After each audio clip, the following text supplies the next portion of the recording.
ఏలూరు జిల్లా గోపాలపురం నియోజకవర్గంలోని ద్వారకా తిరుమల గ్రామంలో ప్రభుత్వం ప్రవేశపెట్టిన సుపరిపాలన తొలి అడుగు కార్యక్రమం గురువారం ఘనంగా ప్రారంభమైంది.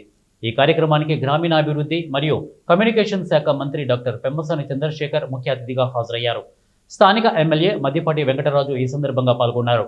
ఈ కార్యక్రమం ద్వారా పారదర్శక పాలన, వేగవంతమైన ప్రజా సేవలు మరియు ప్రజల సమస్యలపై స్పందన అనే కీలక అంశాలపై ప్రభుత్వం ప్రత్యేక దృష్టి సారించనుంది.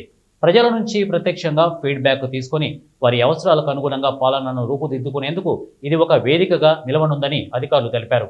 ఈ సందర్భంగా మంత్రులు, ప్రజాప్రతినిధులు మాట్లాడుతూ ప్రతి పౌరుడి అభిప్రాయం మాకు ముఖ్యం. ప్రజలు ఎదుర్కొంటున్న సమస్యలను అధికార యంత్రాంగం వెంటనే పరిష్కరించే విధంగా చర్యలు తీసుకుంటామని హామీ ఇచ్చారు. పూర్తి చేసుకుని గ్రామాల్లో మీరు ఏ గ్రామాన్ని టచ్ చేసినా, 120 గ్రామాల్లో ఏ గ్రామాన్ని టచ్ చేసినా ఈ సంవత్సర కాలంలో కనీసం నేను 10 సార్లు వచ్చి ఉంటాను ప్రతి గ్రామానికి. ఈ కార్యక్రమానికి ముందు కూడా గ్రామ దర్శిని ఒక కార్యక్రమం పెట్టుకున్నాం.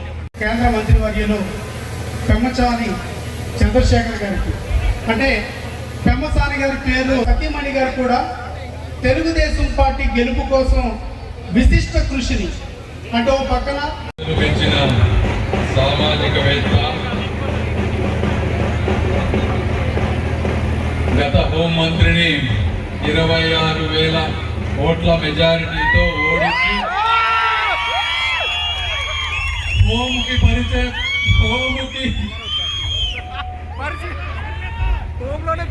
హోముకి పరిమితం చేసిన యువనేత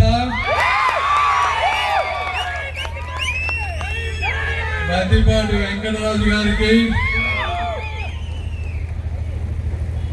ఆధ్యాత్మిక క్షేత్రానికి సింహద్వారం, ప్రకృతి నిదుటిన సింధూరమైనటువంటి గోపాలపురం ప్రజలకు